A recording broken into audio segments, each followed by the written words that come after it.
Budi, di hadapan Budi ada seorang laki-laki. Saat ini dia bukan bapaknya Abil. Dia adalah wali yang ditunjuk oleh Allah, yang berhak mengubah satu hukum yang tadinya haram jadi halal, yang tadinya maksiat jadi ibadah. Sebentar lagi Budi akan berjanji di hadapan utusan Allah.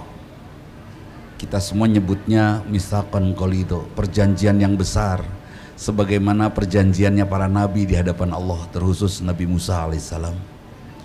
Jadi suatu saat Budi berkhianat atas janji ini. Budi bukan mengkhianati Abil, Budi bukan mengkhianati kami semua, tapi Budi berkhianat di hadapan Allah Subhanahu wa Ta'ala. Catat itu. Dan mungkin Budi tahu apa yang akan Budi terima dari Allah kalau Budi khianati perjanjian ini. Catat.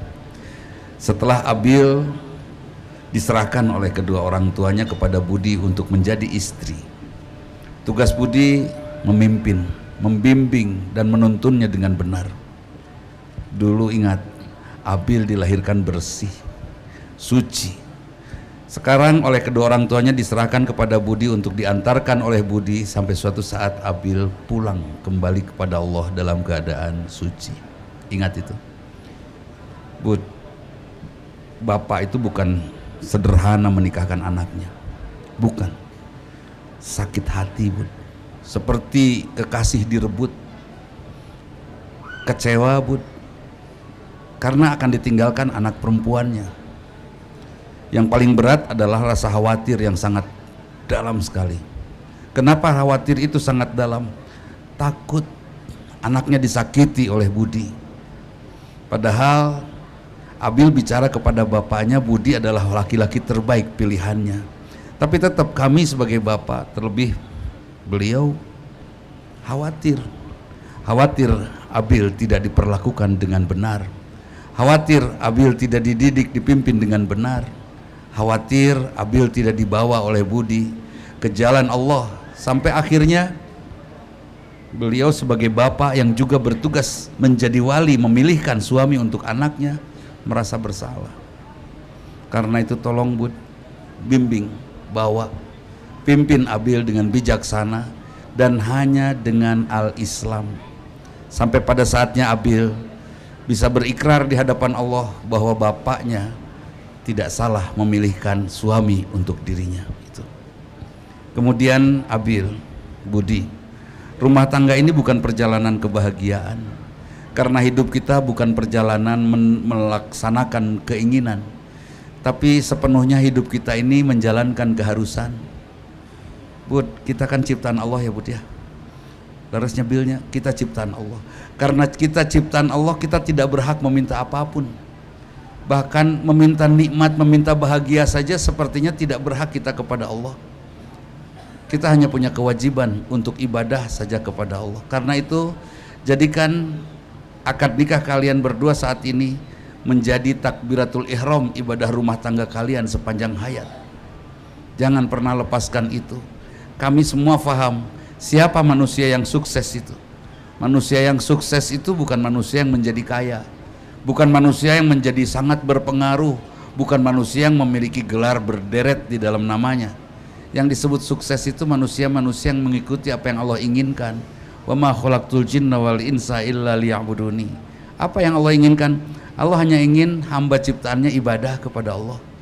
Terus ibadahnya sesuai dengan apa yang Allah beritahukan kepada Rasulullah. Ibadahnya sesuai dengan contoh Rasul, tidak dengan contoh yang lain. Terus setelah mengikuti contoh Rasul, siapa yang ibadahnya sukses? Yang dari ibadahnya dia dapatkan akhlakul karimah. Dari ibadah rumah tangga kalian berdua nanti ke depan akan Allah pertontonkan banyak keagungan yang Allah berikan pada kalian. Lihat, teliti. Mudah-mudahan rumah tangga kalian menjadi tangga untuk bisa kalian sampai di ma'rifatullah saatnya nanti. Tetap ibadah. Bil, dampingi Budi dengan cantiknya Abil, dengan baiknya Abil, sampai Budi tentram ibadah, sampai saatnya Budi mendapatkan husnul khatimah. Bud, pimpin Abil dengan sebaik-baiknya sampai betul-betul Nabila tentram hidup bersama Budi, tentram beribadah, ujungnya mudah mendapatkan husnul khatimah. Itu tujuan rumah tangga kalian. Bagaimana bisa husnul khatimah? Harus sampai di ma'rifatullah, harus kenal dengan Allah. Untuk apa kita kenal dengan Allah? Supaya kita memiliki bekal yang sama. Apa bekalnya? Bukan yang lain. Saya tidak akan pernah membahas dunia ini karena dunia ini kita injak dan pasti kita kenal. Tapi bekal yang terbaik adalah inna khairaz zadi taqwa. Bekal yang terbaik adalah sikap takwa. Di mana kalian berdua selalu saja berpikir bagaimana caranya mendapatkan ridha Allah. Ketika kalian berdua datang ke rumah kedua orang tua kalian, betul-betul kehadiran kalian menyehatkan kedua orang tua kalian. Betul-betul menenteramkan kedua orang tua kalian dan membuat kedua orang tua kalian ridho pada kalian. Itu yang kalian lakukan. Betul-betul berjalan mengharapkan ridho Allah saja. Dan selalu berhati-hati, Bud. Jangan sampai malasnya kita ngobrol dengan istri, malasnya istri ngobrol dengan suami membuat Allah murka. Jangan sampai ada murka di dalam rumah tangga kita. Saya mencoba 36 tahun berumah tangga bersama kekasih tercinta di rumah tanpa marah. Kenapa saya coba untuk tidak pernah marah di rumah? Karena saya yakin Allah tidak akan pernah hadir di rumah saya kalau rumah saya diisi dengan marah. Itu saya coba untuk tidak marah. Dan Bud, saya ingin istri saya masuk surga. Karena ternyata syarat untuk istri masuk surga itu sederhana. Jadilah istri yang taat, kan itu. Bagaimana caranya supaya istri taat? Kita suami harus mengagumkan. Atau cara yang lain, jangan terlalu sering memerintah istri. Itu saya coba itulah saya lakukan dan alhamdulillah tentram. Karena itu tolong pimpin Nabil sampai dia mudah ibadah dan mudah mendapatkan husnul khotimah. Kemudian bagaimana untuk bisa takwa, untuk bisa kenal kepada Allah harus dengan iman. Bagaimana supaya beriman? Tidak ada latihannya, tidak ada sekolahnya. Untuk beriman, wa'bud rabbaka hatta ya'tiyakal yaqin. Ibadah sajalah kepada Allah sampai datang kepada kalian berdua keyakinan. Terus meskipun terasa hambar ibadah itu teruskan, lakukan. Godaan setan terus mengganggu ibadah kita. Jangan sampai berhenti kita beribadah sampai tiba-tiba kita jatuh cinta kepada Allah. Terus bagaimana caranya supaya ibadah kita tentram? Nah ini, rumah tangga kita harus menjadi wadah yang sakinah, mawadah, rahmah. Sakinah itu Abil. Tolong cantikan Abil sepanjang hayat oleh Budi dengan rasa syukur. Pengen cantik abadi gampang, modalin ya, harus jelas. Pengen cantik nggak dimodalin nggak mungkin ya, modalin. Jadilah laki-laki yang selalu berpikir kaya untuk bisa membahagiakan dan memodali kecantikan istrinya sampai istri betul-betul menjadi sakinah, menjadi tempat pulang. Sakinah itu maskanah ada dua.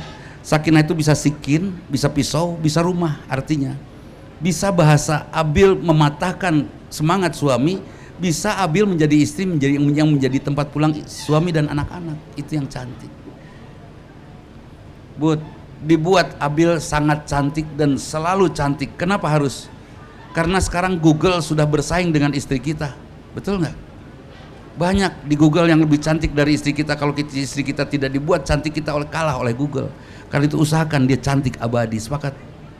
Kemudian kita juga harus menjadi orang tua yang jauh lebih cerdas dari Google. Jangan sampai anak-anak kita menghina kita suatu saat nanti karena kita terlalu bodoh, kan itu ya. Jadikan Abil cantik abadi. Caranya bahagiakan dia, modali dia, dan tentunya dibuat cantik iklimnya. Kemudian sakinah, mawadah. Mawadah itu laki-laki yang cinta kasihnya selalu saja membuat istri dan anak-anak rindu. Laki-laki yang selalu dirindukan oleh keluarga, itu mawadah. Kalau kalian sudah jadi suami istri yang sakinah dan mawaddah, insya Allah dawil arham kalian, anak-anak kalian akan sama dengan kalian menjadi ahli surga. Itu ya, pastikan kalian berdua berjalan benar di perjalanan rumah tangga kalian dengan warna sakinah mawaddah rohmah. Kalian akan tentram ibadah. Mudah-mudahan Allah hidayahkan kepada kalian ketakwaan, keimanan sampai kalian bertakwa dan ujungnya kalian mudah mendapatkan husnul khatimah. Nah yang terakhir Bil, kalau punya anak nanti miliki anak yang soleh-solehah saja. Jangan punya cita-cita lain lah. Saya pengen anak saya jadi ini jadi itu. Kalau saya hanya satu inginnya, saya pengen anak saya jadi ahli surga titik apapun profesinya. Iya kan? Pastikan anak kita yang tidak pernah minta lahir dari kita betul-betul kita antar menjadi ahli surga. Jangan menjadi ahli yang lainnya. Seperti itu. Karena untuk menjadi ahli yang lainnya sudah terlalu banyak. Sekarang ini yang ahli surga mungkin makin sedikit ya. Nah seperti itu. Jadi Rasulullah pernah bertanya kepada para sahabat, atadruna marrukub, tahukah kamu siapa manusia yang mandul itu? Para sahabat menjawab, ar-rukubul ladzi laisa lahul walad. Orang mandul adalah orang yang tidak punya anak. Kemudian Rasulullah mengingatkanlah, lakinnal ladzi lahul walad lam tuqaddim min waladihi syai'a. Bukan, yang mandul itu punya anak tapi tidak dididik serius. Akhirnya anak itu tidak memberikan keberuntungan akhirat untuk orang tuanya. Sampai akhirnya saya berpesan kepada anak saya, kalau bapak meninggal menjelang kematian, tolong ajarkan di telinga bapak kalimat la ilaha illallah oleh kalian. Setelah bapak terkujur kaku wafat, tolong mandikan bapak. Anak saya hanya mengangguk. Setelah itu kafani bapak, karena bapak pernah memandikan kalian, memakaikan kalian pakaian. Kemudian jadilah imam sholat jenazah untuk bapak, karena bapak sudah mengajari kalian sholat. Mudah-mudahan ini juga terjadi buat kedua orang tua kita, dan terjadi untuk kita dari anak-anak kita, mudah-mudahan. Budi, Abil, kalau suatu saat ada majalah yang menulis pasangan terbaik abadi ini, mudah-mudahan nama saya dan nama kalian ada di sana ya. Nama saya juga ya ada. Dan kalau suatu saat kalian akan menjadi pasangan, jadilah pasangan teladan untuk generasi kalian, sehingga semua ingin menikah karena kalian hebat, ingin meniru rumah tangga kalian karena kalian hebat. Jangan kalian mudah hancurkan perjalanan rumah kalian. Dan jadilah jariah untuk semua orang yang berjasa dalam kehidupan kalian, terkhusus kedua orang tua tercinta. Itu saja, mudah-mudahan Allah ridho kepada kita semua. Mohon maaf bila ada sesuatu yang tidak berkenan. Selamat berjuang.